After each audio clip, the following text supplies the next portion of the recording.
Magandang araw mga kaprojekto. Welcome to Proyekto Pilipino. Kagaya nga ho ng pinangako namin sa inyo, meron tayong special episode.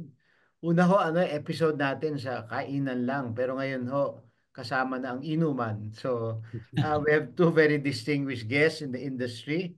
Of course, everybody knows Chef Tatong, and I think there's an entire crowd of mga bagets siguro na Ian. Everybody knows Ian also, di ba? So, welcome and thank you very much for agreeing to join Proyekto Pilipino. At siguro ang magi-introduce ng ating topic, sino ba ang pasimuno nito? Si Manolo? Hindi, si Leloy.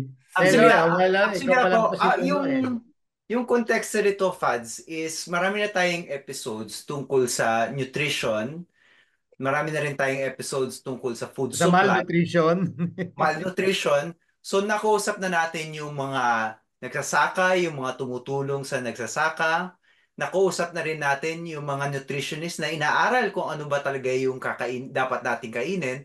Pero hindi pa natin nakakausap yung nagpapakain sa atin, Fads. At sa tingin ko, napaka-importante nun kasi lahat tayo kumakain at nagpapakain. And in fact, yung pagpapakain, yun yung paraan, isang malaking paraan paano magpakita ng pagmamahal. Katunayan pagkatapos ito, Fads, ako mismo magluluto para sa aking may bahay.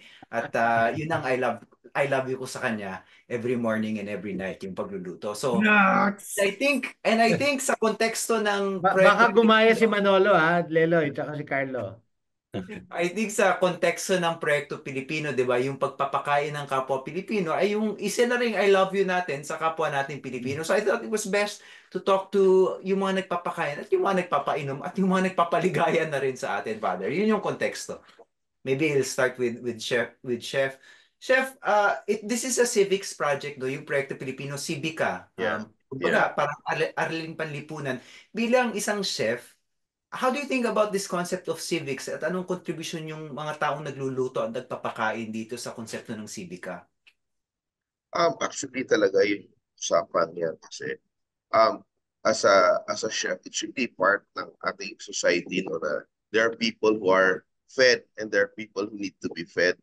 And in order to do that kasi, kailangan mong maintindihan na ang pagluluto kasi hindi lang siya nagpapabusog ng tao, kundi nagno-nurture ka ng tao, di ba? So the nurturing part is very important. So hindi lang yung pagpabusog, but you make sure that tama yung nutrition, tama yung, di ba, yung loving, caring aspect of it that you make people feel good pag nagpapakain ka ng tao.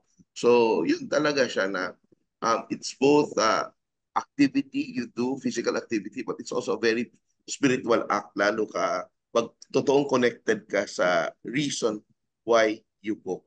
Pare sa akin, kasi for example sa akin, tingin ko sa role ko bilang chef para kung calling na, hindi lang siya yung trabaho, hindi lang siya hanap buhay.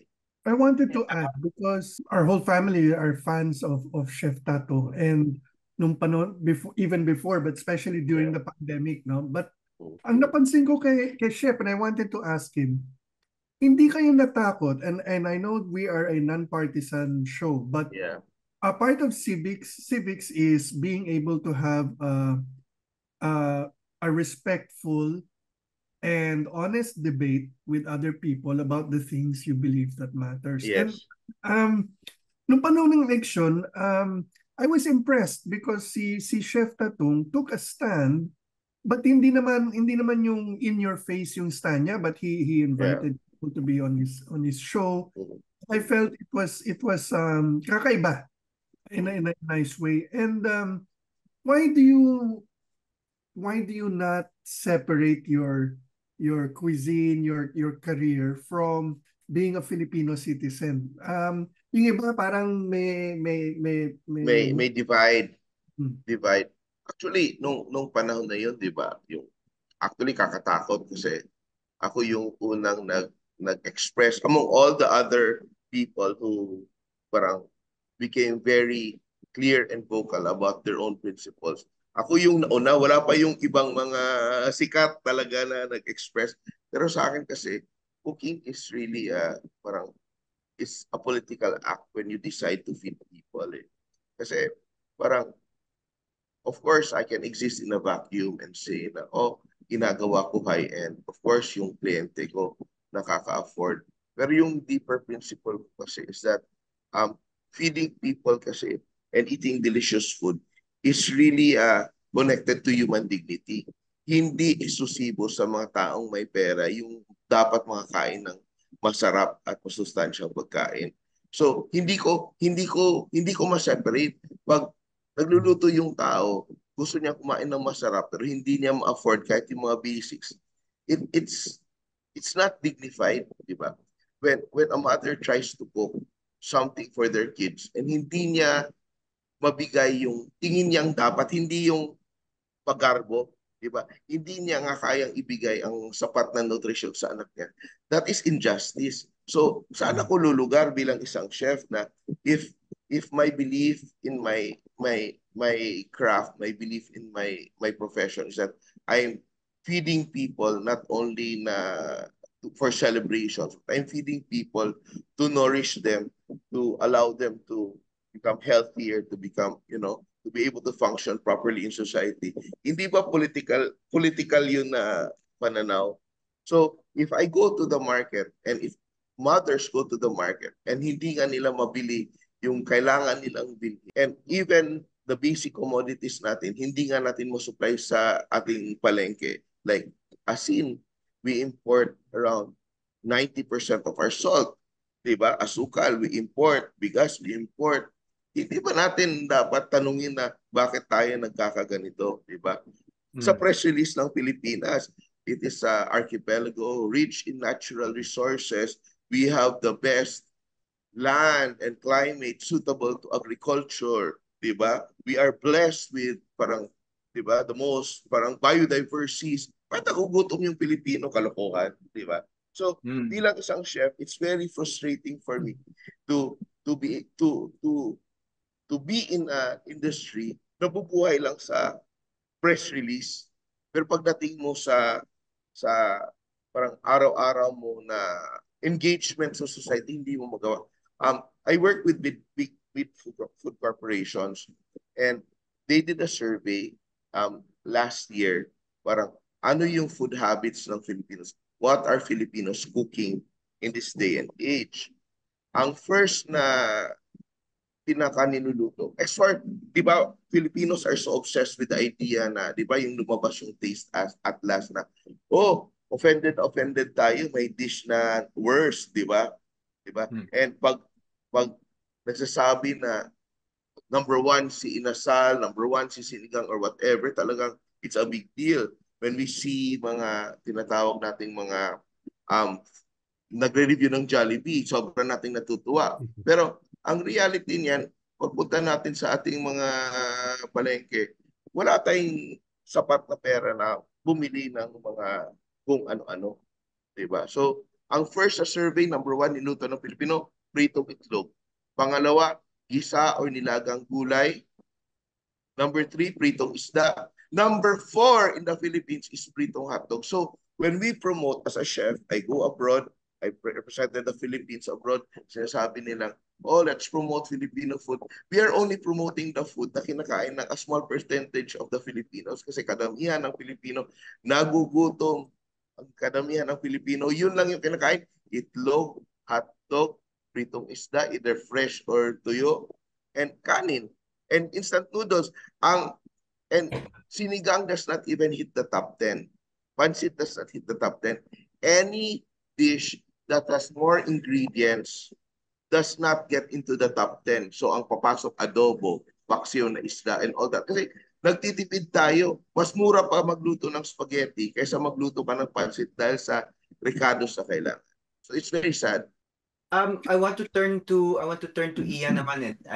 Matanong ko lang the same question. Bilang bartender, how do you view your contribution to a kind of civic project sa Pilipinas?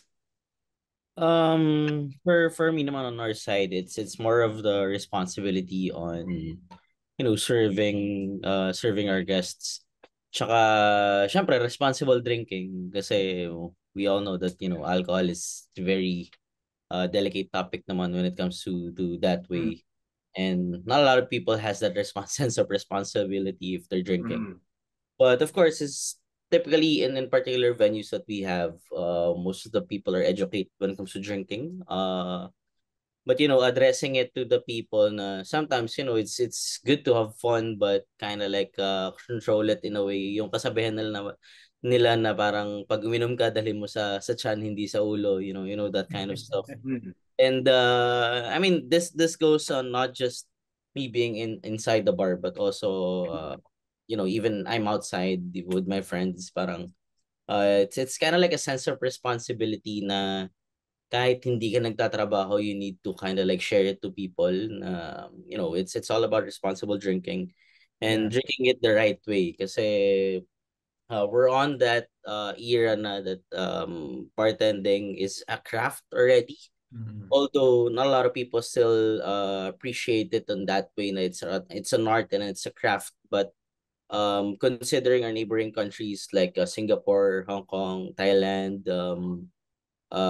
Malaysia, this kind of scene is pretty big na sa kanila, which for us we're a little bit behind kasi ngayon pa lang tayong natututo mag-appreciate not just the base spirits but also the cocktails itself.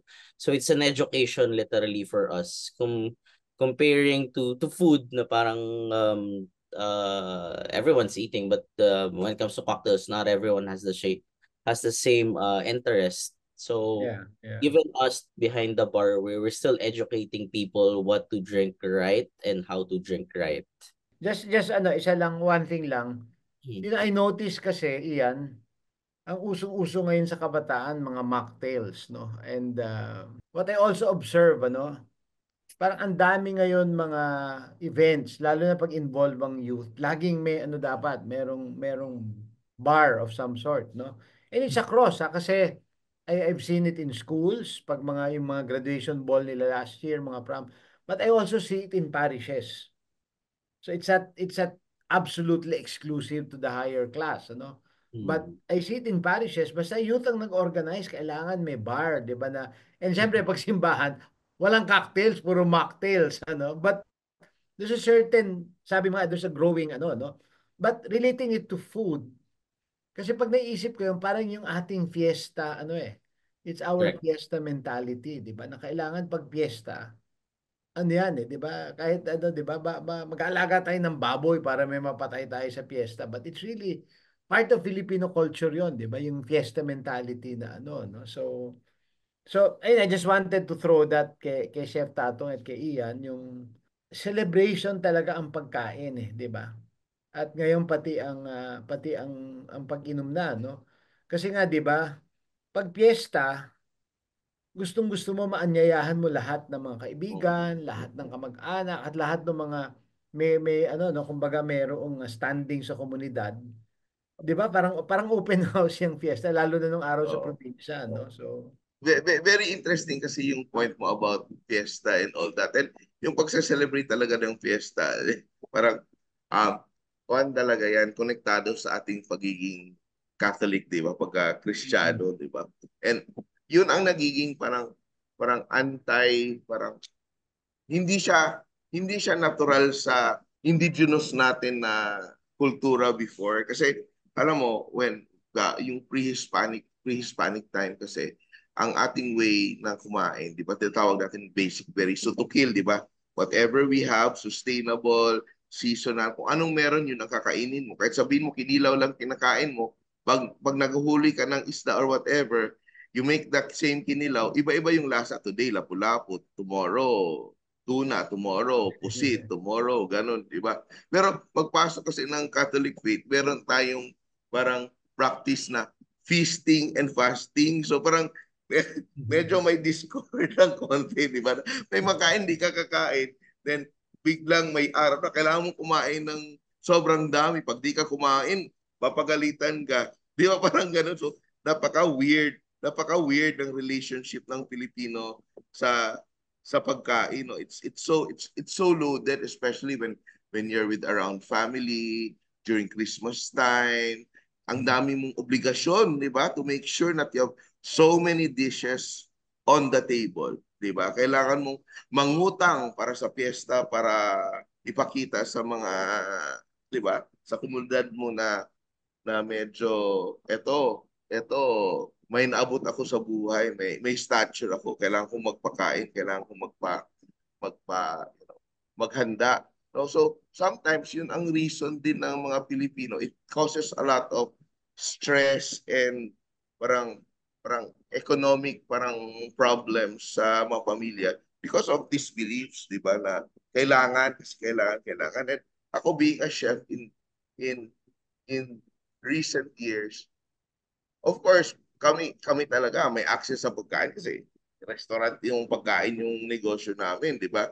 Pero alam mo, na-realize ko din kasi na pag kami naghahanda sa bahay, we always go, pagdating ng ganito man, we go for the simplest things already and we make sure na ano ba yung kaya nating ubusin, ano yung kaya nating uh, ma-consume. Kasi kahit isipin mo naman sa panahon ng Pasko, isipin mo, meron naman tayong mabibigyan. Lahat ng tao gusto maghanda. So, binigay mo sa kapitbahay mo, hindi na nakakain kasi obviously, naghanda din sila. So, I think yung pag-balance lang natin ng priorities natin siguro sa eating and our attitude na lalo na pag New Year, di ko maintindihan yung mami ko. Bumili ka ng treseng prutas na bilog, then di ba, if you go to the market, kahit na mga hilaw na, alam mo, at the end of the day, hindi mo makakain. Basta may pang-display ka kasi hindi siya nahinog ng tama. Bumibili ka, gumagastos ka ng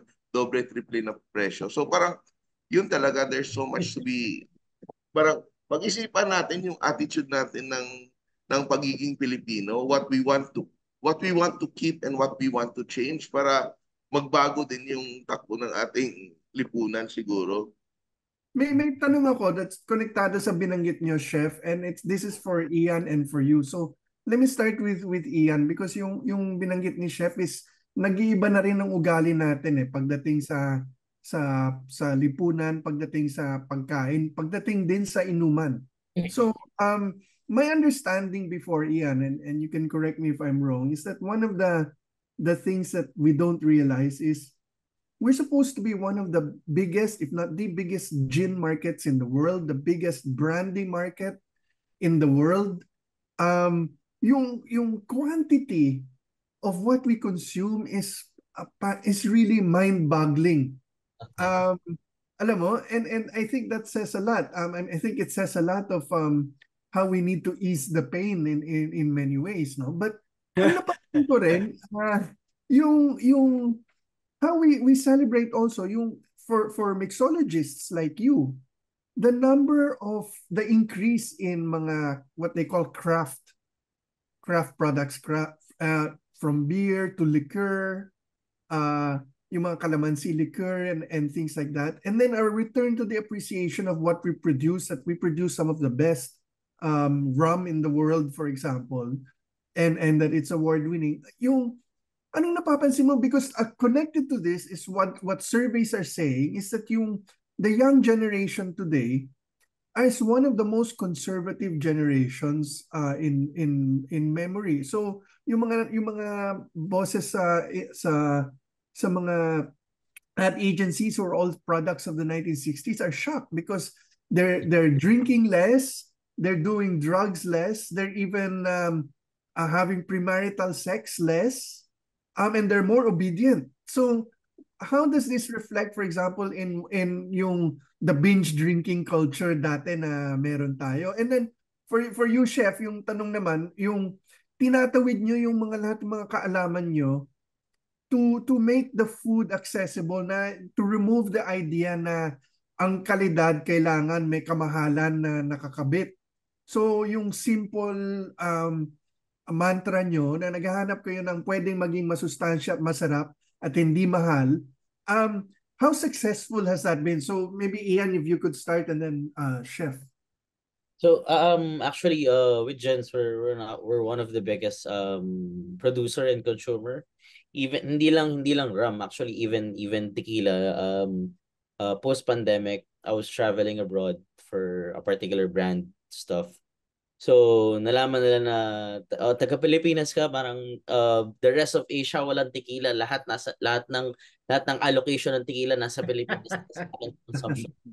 So parang with that, it was my first time knowing that we were actually one of the biggest tequila consumer. I have trivia for you just on that. Ang nagturo sa mga Mexicano paano mag-distill Yeah, mga Pilipino dahil yeah. Actually, Sa since Jalisco yung tuba.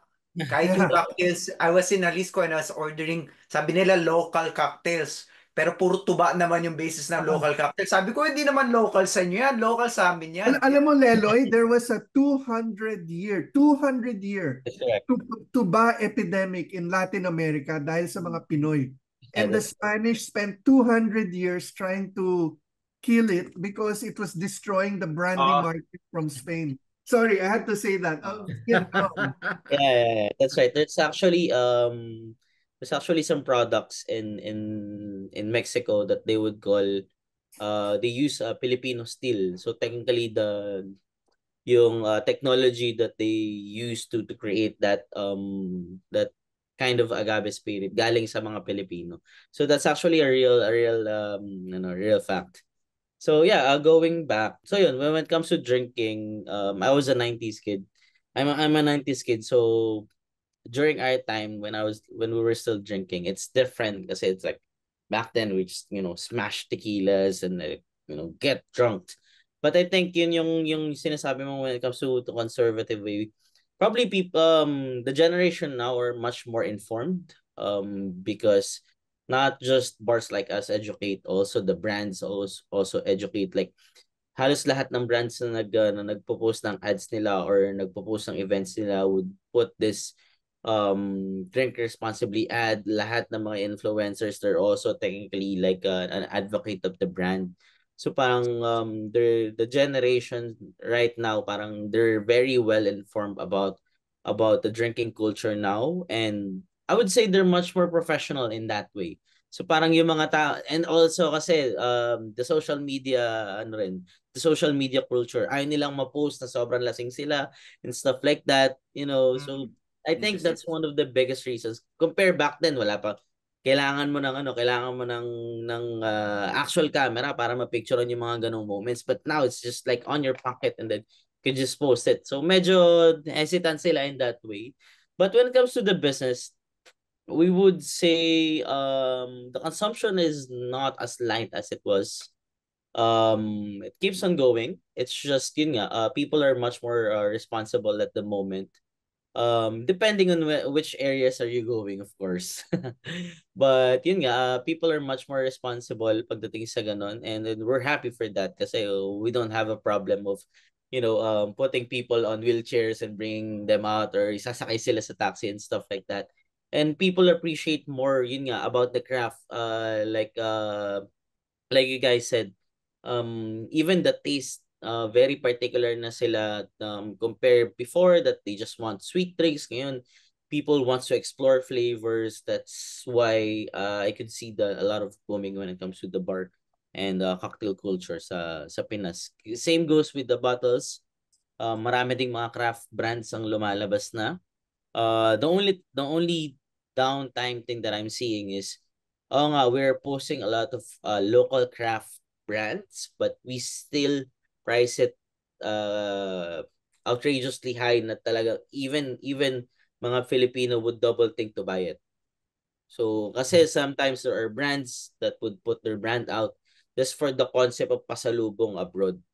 But technically speaking, here in the Philippines, hindi rin natin makonsume yung sarili natin produkto kasi medyo mahal. But that goes also kasi with the industrial side na we can't source all of the ingredients here. We need to import some of the ingredients here. We need to hire, other consultants from abroad, which technically speaking, Filipinos can do.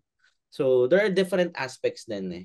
But yun nga, as much as possible, if we could, further develop this kind of like local craft brands, not just in alcohol, but to make it, accessible and very price effective para sa ating mga Pilipino mismo, 'di ba? Kasi tayo naman yung magpo-promote ng sarili nating produkto. Yes. Very interesting kasi yung insight na in 2030, that's very close, it's around 6 years from now, 50% of our population will be um, will be people under the age of 30, di ba? And all of these people will be working with no dependence. So less and less people are getting married, less and less people are parang focusing on their career. So ito yata yung magiging mga generation ng mga anak na mga millennials. So parang magiging kultura nila, magiging antithesis ng millennial culture na, di ba, na ngayon. So this will impact a lot of our industries, no? Especially like the housing. People would not buy houses anymore. They just rent. Uh, People won't be dining in big groups anymore. Yung nostalgic or melodramatic nating portrayal of holidays and celebrations won't be the same anymore. So we're about to see, a big change in Philippine culture moving forward dahil dito. Kasi nag-change sa yung audience natin, nag-change sa yung character, nag-change sa yung nag-appeal sa mga kabataan ngayon, which later on in the very near future, sila na yung magiging decision maker. So we know probably by having a parang a population na siguro would be more educated, more careful, more masasabi kasi natin magiging self-centered yung ating society dahil you're independent. All you have to think about is yourself, di ba? Yung I can travel by myself, I can eat in good restaurants by myself. So mag-grow din yung sophistication kasi when you're in a family, their families is about a lot of compromises, di ba? Kakain muna ako, yung parents will say na, di, ito rin yung kakainin ko para mapakain ko na mas masarap yung anak ko, di ba? Ito na lang yung gagawin ko, di ba? Di ba? You let go of your own luxuries to make sure that your children have a better life than you. And now we have a generation na uh, in the next few years na wala na silang iisipin na ganyan. They just think about themselves. And I think one reflection of parang proof na this is going to happen, yung nangyari sa isang restaurant na yung isang aso na hindi pinapasok, di ba? A Yeah. lot of people were really like parang angry about that, di ba? Which if you think in the last generation, sasabihin ng older generation, parte naman ito, aso lang yun. But apparently, for the younger generation, these pets are really part of the family. They're really deeply connected to their pets. So there's a changing attitude about a lot of things. So it's really a question right now. Where are we taking the Philippines, di ba? Knowing that our next generation will be more open to more liberal ideas, will be open to more parang educated, decisions and actions. And nakita ko din like why our work in Simple has resonated with a lot is because we try to do like traditional recipes. Like, kasi maalala ko yung lola ko nagluluto ng kare-kare. Magaling magluto yung lola ko, pero in reality, may katulong siyang 4 na tao, di ba, na tutulong sa, hiwa mo yan, di ba, pakitanggal ng balahibo ng buntot. Ganun. So, it's really a battalion that cooks. But in this day and age, you miss those dishes, pero ang hirap na maghanap ng house help, ang hirap na maghanap. Even in restaurants, we have difficulty hiring people who want to do the meal. Kaya gusto na pag-graduate nila ng culinary school, chef na sila agad. Ayaw na nila di ba? Ayaw na, di ba? Ayaw na talaga magtrabaho. They want, no, because I was educated. I have to be on top right away. So it's really changing. Kaya kami, we're also like, even sa work namin sa Simple, we're really trying to find ways to connect to the younger audience. Kaya ngayon, nagti-TikTok na rin ako. Ito, di ba? Then, last year, we just released, this year pala, early this year, we released a kids cookbook. So, you try to stay relevant and also change how you do things a little bit so that you become relevant to the next generation. Yeah. I like what you said, Chef. Sorry, Fad. No, go ahead, Leloy. Go ahead. I like what you said, Chef, na you are educating people And education is also about being an ambassador. And napagtanto ko talaga, lalo na ngayon, because I live in the Bay Area, I don't live in the Philippines, na chefs are some of the best ambassadors for Philippine culture. So ngayon yung mga restaurants dito in the San Francisco Bay Area na Pilipino, dumarami ng dumarami at hindi lang may mura, may mid-level, may mahal. And there was one restaurant na pinuntahan ko na ang sinerve sa akin ay pianggang manok. So yung maitim na manok na I'd never actually had in Manila. And then I realized actually we can do more in terms of representing also yung diversity ng Pilipinas kasi that was a tausug dish. And I felt ashamed na ako mismo Pilipino, kailangan ko mag-move dito sa US para una kong matikman yung dish ng mga tausug. So I just wanted to ask how can we better be ambassadors for our culture through food and drink? Ako for me kasi, what is very important is mainstreaming eh. Sometimes kasi may kultura kasi tayo sa Pilipino na we like to celebrate exclusivity, we like to celebrate parang yung pagkaalta natin, di ba? Oh, I'm above the rest of you. And ako kasi I'm very anti that kind of parang culture. Kaya ako for me, the more people I can reach, the more companies I can work with, the better for me to you know to spread the thinking, to spread the culture. Like speaking of the pianggang, that was one of the dishes I presented in Madrid Fusion. Before so I was one of the first chefs in the mainstream to serve pianggang in my restaurants. And I showcased it in Madrid Fusion in Madrid when I cooked in mga Michelin restaurants. And yun ang point. Once somebody carries something very unique, but does not claim ownership of it na ako yung originator nito, it spreads across generations, it spreads across communities because really it's very interesting. Ang problema kasi natin, may kultura kasi tayo. Alam mo, it's just in the recent years may yung sumisikat yung term na gatekeeper and lalo sa mga TikTok, I'm not going to gatekeep this. Di ba? I've been gatekeeping this for so long because they want to be the bearer of this kunwari new discoveries which has been really part of Filipino culture for the longest time. And that's what I've been doing ever since, di ba? Na parang, hindi, bakit ako mag-fusion-fusion? Bakit ako maggagawa ng mga gimmicks na if you go deep into our culture, if you go deep into our history, there is so much to celebrate and there's so much to share, di ba? Wag di na tayo kailangan na parang humiram pa galing sa iba. Kasi I think Philippine cuisine is the first fusion cuisine because of the galleon trade, di ba?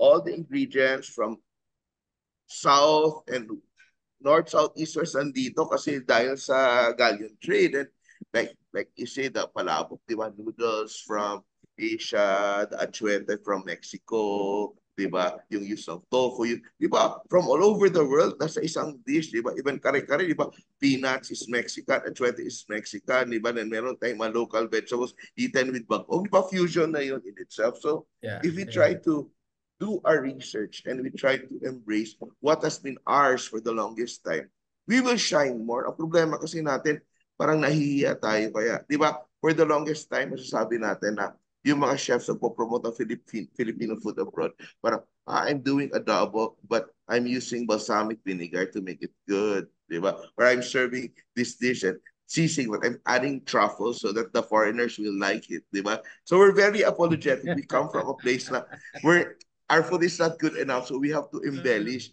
Pero I think if ikaw Leloy, di ba, when you eat Filipino food, straightforward Filipino food, done well, done with the right ingredients, di ba ang sarap na? You don't have to be too fancy about it. And that's what we lack. And ang grabe ng hang up natin na Yung ganong kailangan confidence. may foreigner. Lakas ng loob, no? Confidence. Lakas Right. ng loob. At saka, we are always hung up about kung may foreigner na ayaw ng pagkain natin. Hala, we parang lahat, may parang troll army, atake dun.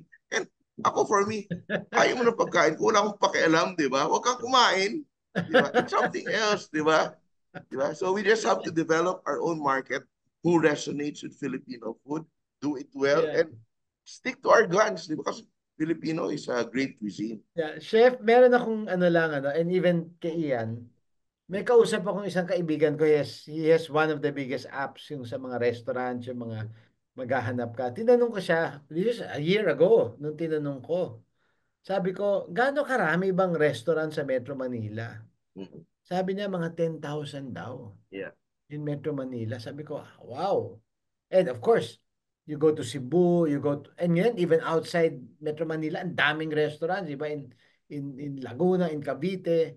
And yan, even mga bars, I noticed, di ba? Parang dumadami talaga, di ba? So, kasi I just want to link it to what Chef Tatong said earlier na yung pagkain, hindi lamang ito dapat pakainin lahat, di ba? Mayaman, mahirap. Pero sabi nga ni Chef Tatong, masarap na pagkain, parang, kumbaga, right din yun ng lahat ng tao, kaya mayaman ka at mahirap ka, no? So, how do you reconcile that, di ba? Kasi nga, clearly, there's a growing market ng mga restaurants, mga bars, pero anong percentage ng population sa tingin nyo ang naaabot natin, di ba? Of course, aspirational sa mga ordinaryong Pilipino ang makakain sa mga fast food, di ba? Yung mga popular brands, di ba? So, but ano sa tingin ninyo? Kasi that's one of our concerns, di ba, na uh, how do you bridge that gap again, di ba? For me, that's a gap, eh. It's a cultural gap, di Yeah. ba? So, anong nyo doon? Anong take nyo doon? Anong reflection nyo doon? Y- Ano? Yung sa akin kasi, I think the restaurant industry is in for a big, parang it's going to be headed to a crisis very soon because of the number of ang problema kasi sa Philippines, very very weak yung agriculture, very weak din yung manufacturing. So it's really a business na parang nasa secondary level, no? We don't really create money, bring money in the country. So, yung nakikita ko kasi right now, even if you look at the composition of malls right now, dati kasi like 20 years ago, that's why all these big brands really grew so big because ang isang mall composition 25 to 30% is restaurant, all the rest is retail. So when you go to a mall, magsha-shopping ka, maghati-hatian ng sobrang daming namimili ng retail, yung mga restaurants. That's why they're so successful. Even there was no such thing as restaurant marketing a few years, like 20 years ago. Kasi kung may restaurant ka, alam ng tao may restaurant, dudumugin ka na ng tao. But now kasi there are just so many restaurants opening na the composition in malls right now is 70% restaurant, 30% is retail. So would everybody just go to the mall to just dine? Paano paghati-hatian? Kasi kaya ang failure rate ng restaurants right now is so high. It's so high. Like in the next few years, ilan sa 10,000 na nag-open ngayon ang matitira. Di ba? And even the good ones are suffering because bago yung masuki mo bumalik, iikot pa sila sa maraming restaurant bago bumalik sa iyo. And the restaurant business really thrives on regular customers. So that's going to be a problem. And right now, one of the crises na facing restaurants is really food cost kasi a lot of stuff, lalo na yung mga ating mga meats and all that, we're very dependent on imported supplies. So, pataas ng pataas yung food cost. We have the most expensive vegetables in Southeast Asia. Di ba? Mas mahal pa kumain ng decent vegetable dish kaysa kumain ka ng siguro a whole chicken. Di ba? Mag-shop suey ka sobrang mahal kasi mahal ng lahat ng vegetable. Sometimes, di ba, may panahon na ang sibuyas mas naging mahal pa kaysa sa baboy. Di ba? So, yun ang problema. So, a lot of restaurants also resort to gimmicks because wala silang choice. They cannot focus on quality of ingredients. They have to go to gimmicks. Then when you taste it, walang lasa because everything is parang ready mixes and all that kasi labor is also very expensive and all that. Kaya to be successful in the restaurant business, you should have skill. So unless you're a big corporation, sobrang daming pera to establish the whole mechanism from importation to manufacturing, commissary-based, mahirapan ka mag-survive na Philippines. So it's either, as a chef, you remain small, magpatakbo ng home-based enterprise, or you become very big. In between, napakahirap talaga magnegosyo. For us naman, it's connecting it to the bigger market. I think with bar scene, it's very different when it comes to the restaurant side. Kasi bar scene it's very niche. Like everyone eats, but not everyone drinks. Diba? Just to put it Yeah. there. Especially on our setup that we're a craft cocktail bar. So from there becomes smaller pa.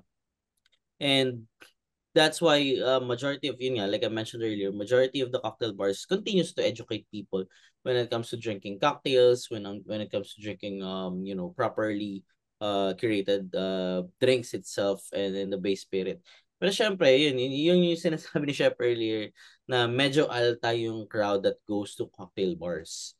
Kasi ayun nga, even like in the bigger picture, not everyone could actually affords to drink in such cocktail bars like different venues.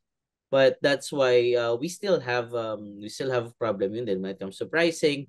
Pre-pandemic, post-pandemic, there are a lot of alcohol brands na tumaas yung pricing up to 50, 60, 70% hike, which is outrageously great. But yun nga, for us, as slowly the salaries go up, then we cannot spike up our prices as well. Actually, Pilipinas yung isa sa may mga pinakamataas na cost percentage sa pagdating sa drinks versus the rest of Southeast Asia. Like if you travel around Hong Kong, Singapore, grabe ang taas ng pricing nila. And the cost is very small. Although for them, it's really high already. Para sa ating mga Pilipino, we cannot put our cost percentage really low kasi masyado nang mahal for an everyday basis if you're going out to drink.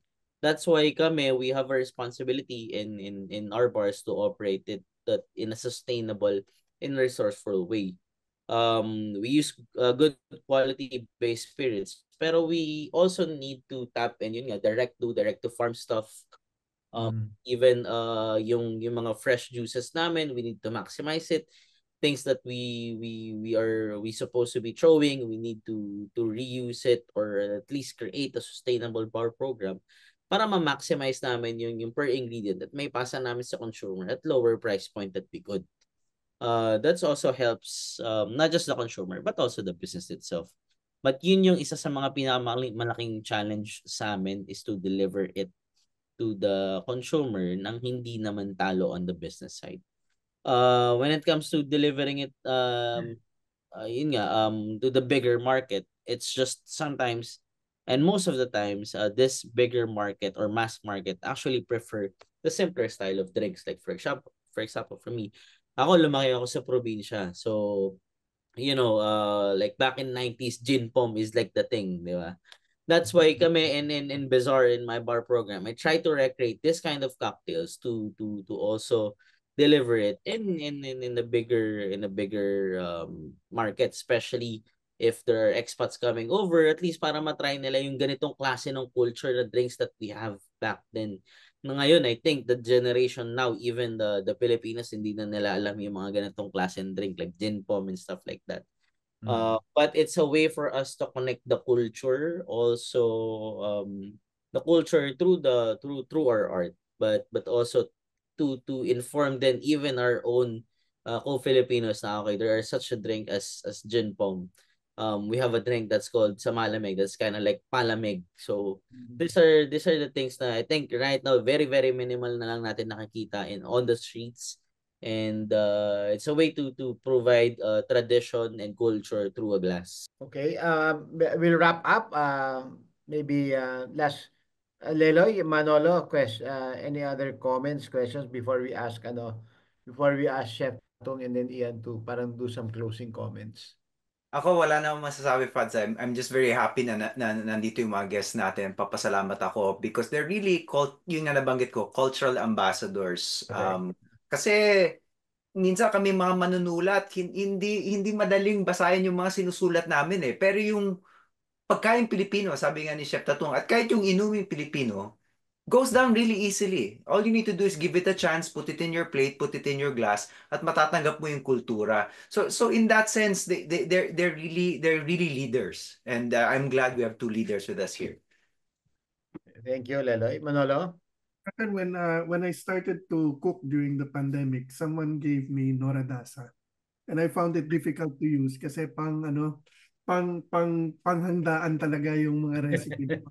When Chef Tatung came out with simple, it saved our family because the recipes were really for a small family at hindi yung alam mo, and it didn't make us bankrupt. And I think this whole episode from Ian and Chef, pakita nila our society is changing. And you can see it first in what we drink and what we eat, how we drink and how we eat, and how we do all of these things affects our view of community. Our community, our sense of community is shrinking. And because of that, the need for how we approach civics has to change as well. Thank you, Manolo. Well said. Ian and Chef, any final words from you? Ian? Yun din, it's actually we call it, we could also call it it's the golden cocktail era in the Philippines as of the moment. A lot of beautiful cocktail bars are opening it up. Support local businesses, support these local bars, because these are something that could bring Philippines in a better position competing with other neighboring countries as well. But also, as we start also and pioneered that kind of parang Filipino style culture tradition drinks at Bizarre. So we hope that everyone could also support this kind of a narrative and advocacy for us to champion not just the drinks itself, but the culture and tradition that we impart in every glass. Kasi tayo lang din naman ang susuporta ng sariling atin. And as much as possible, like I said, support local businesses. That's how we win with everyone, right? Thank you, Ian. Chef Tatung, you have the final words. Yeah, thank you very much for having me, Ian. I hope by the time mag-collab, I'll get in touch with you I'm down. after this. Yeah. I'm And down. ako, vlog lang ako, may lalabas ako na bago kasi simple cookbook next month, parang part 2. And yung accidental ko na naging business, after the pandemic, we're able to put up a publishing house. And we've been publishing cookbooks for the last few years. And this is we're releasing the 7th title this October sa aming publishing house, Vertical Creatives. And a lot of my time really right now is devoted to, educating through, of course, social media, the books and talks. And siguro yung involvement ko din kasi sa industry, I have the advantage also of parang influencing like policy with government kasi there's a bigger picture that we really have to address, no? Sometimes kasi nagiging parang myopic yung tingin natin. We think it's just like tayo may problema. Pero if you look at the bigger picture, ang dami palang mga batas, ang daming mga palisiya, ang daming mga systemic na problema natin. Why it's very difficult for the Philippines to progress.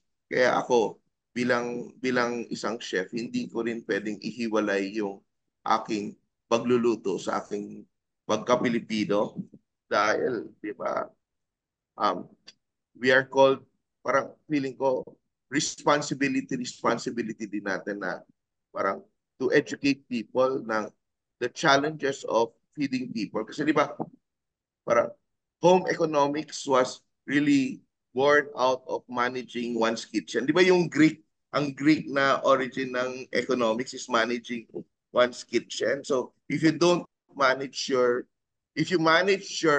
government the way you manage a good kitchen, you would probably be successful when you think about not only the metrics of numbers, but also the metrics of satisfaction of the people you feed, the efficiency of you running your kitchen. Pag tumitingin ka sa basurahan mo, marami bang tinatapon kasi you're serving too much or hindi kinakain kasi hindi masarap, ilang porsyento ng budget mo sa kusina ninanakaw, di ba? So, ang kusina natin is a microcosm of Philippine economics, Philippine society. Kasi sabi ko nga sa mga tauhan ko sa aking mga organization, sabi ko sa kanila, alam mo, if we fall into the trap of being normal Filipinos in our organization, we are bound to fail kasi hindi mawawala yung pagpapolitika sa organisasyon, di ba? Pangungurakot, even maliit ka na negosyo, di ba? Yung all these parang negative attitudes why Filipinos continue to suffer. And sabi ko, we have to be like super Filipinos in our organization to be able to cut through the challenges of how society runs. Kailangan nating mas maiba tayo mag-isip, maiba tayo magtrabaho, mag-iba tayo ng the way we deal with each other. Kasi kung magpapadala tayo ng standard ng how the Philippines is run, wala nang negosyo mag-succeed. Kaya eto siya, yun lang yung sa akin na in my own little way, in my own small organization, and in among the people I try to reach in my books and social media. Yun ang parang pinaka-advocacy ko beyond just cooking. It's really parang teaching leadership, teaching like simple ways to manage, your small organizations. Kasi yun talaga yung call. I think the call of society is really for new leaders with fresher perspectives to rise up. Yun lang, medyo heavy words for this morning. No, just what we were hoping you would say, Chef Tato. So pagkaano. So maraming salamat, Chef Ian. Of course, Lola and Manolo. Very interesting conversation. Pero tama yung point din ni Lela and even Manolo. All of us, I think that our culinary is very much central to our culture, 'di ba? Sabi nga, 'di ba? Kahit nga kami noon sinasabi namin pagka nagmimisa kami, dalawang mesa 'yan palagi. Yung mesa ng misa at yung mesa ng kainan at inuman. So, with that, really I think we need to realize how much food, drinks and culture is ito rin yung isa sa mga ito sa mga nagbubuklod sa atin bilang isang komunidad, bilang isang lahi, bilang isang bansa. Kaya sana maging bahagi ito ng Proyekto Pilipino na talagang mapaigting natin yung ating pagmamahal sa ating mga pagkain at sa ating mga inumin. So, maraming salamat mga kaproyekto. Ito po ang Proyekto Pilipino. Sana po ay maraming na-inspire na pag-iisip sa inyo si Ian at si Chef Tatong. Thank you very much po. Salamat. Salamat po.